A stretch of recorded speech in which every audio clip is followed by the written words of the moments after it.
23 अगस्त 2023 और अब 6 जनवरी 2024। अंतरिक्ष की दुनिया में इसरो ने इन 2 तारीखों को इतिहास के सुनहरे पन्नों में अंकित कर दिया है।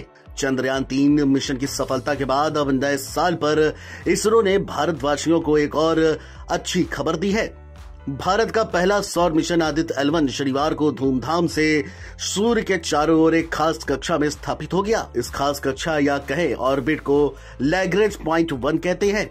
2 सितंबर 2023 को सतीश धवन अंतरिक्ष केंद्र से लॉन्च होने के बाद आदित्य L1 ने एक लंबी और मुश्किल यात्रा तय की। इसके बाद वो अब पृथ्वी से लगभग 15 लाख किलोमीटर दूर अपनी सही जगह पर पहुंच गया। लेकिन सूर्य की स्टडी के लिए अभी भी इसरो को बहुत कुछ करना है।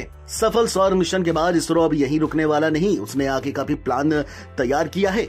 मिली जानकारी के मुताबिक अभी आने वाले समय में आदित्य L1 कुछ और जरूरी कदम उठाएगा, जिससे उसमें लगे उपकरण ठीक से काम करने लगेंगे। इसके बाद वह लगातार सूर्य का डेटा पृथ्वी पर भेज सकेगा।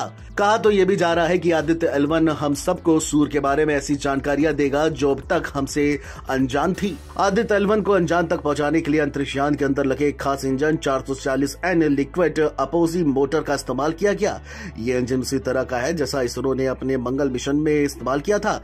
ये छोटा लेकिन शक्तिशाली इंजन भविष्य में भी आदित्य L1 के लिए बेहद मददगार रहेगा। 8 22N थ्रस्टर और 4 10N थ्रस्टर के साथ मिलकर ये इंजन अंतरिक्ष यान को सही दिशा में रखने और कक्षा में बनाए रखने में महत्वपूर्ण भूमिका निभा रहा है।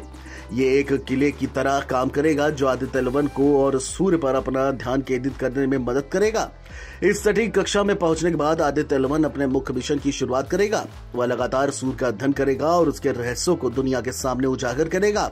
आदित्य L1 के आसपास का हेलो ऑर्बिट एक 3 डायमेंशन लूप है, जिस वजह से ये सूरज को बिना किसी रुकावट के आसानी से देख सकता है। यह अनोखा नजारा अन्य अंतर्राष्ट्रीय मिशनों जैसे नासा के विंड ACE, DSVOVR और ESA, नासा के सहयोगी मिशन सोहो के साथ भी साझा किया जाता है।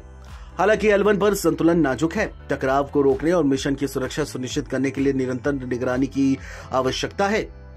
अपने सटीक स्थिति बनाए रखने के लिए इसरो नासा के समर्थन से समय समय पर कक्षा निर्धारण विश्लेषण करेगा, किसी भी विचलन को ट्रैक करेगा और जरूरत के हिसाब से अंतरिक्षयान के ट्रेजेक्टरी को समायोजित भी करेगा। सेंसर, नियंत्रण, इलेक्ट्रॉनिक्स और रिएक्शन व्हील और थ्रस्टर जैसे एक्चुएटर शामिल एल्टीट्यूड और ऑर्बिट कंट्रोल सिस्टम अंतरिक्षयान को गुरुत्वाकर्षण से होने वाली गड़बड़ी के खिलाफ स्थिर रखेंगे।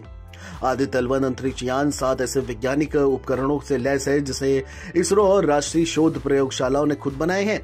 ये उपकरण सूर्य की सतह, वायुमंडल और बाहरी परत का अध्ययन करने के काम करेंगे।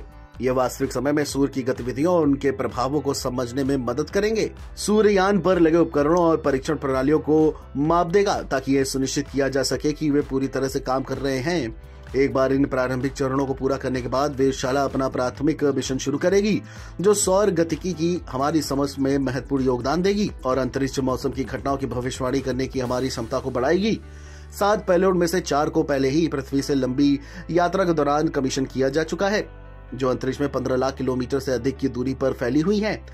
बची हुई 3 पेलोड का मूल्यांकन अब L1 पर किया जाएगा। एक बार इसरो जब ये पुष्टि कर लेता है कि उपकरण योजना के अनुसार काम कर रहे हैं, तो अंतरिक्षयान सूर्य को देखने के लिए पूरी तरह से जाग जाएगा और हमारे सौर मंडल में तारों के रहस्य से जुड़ी जानकारी भारत को देगा।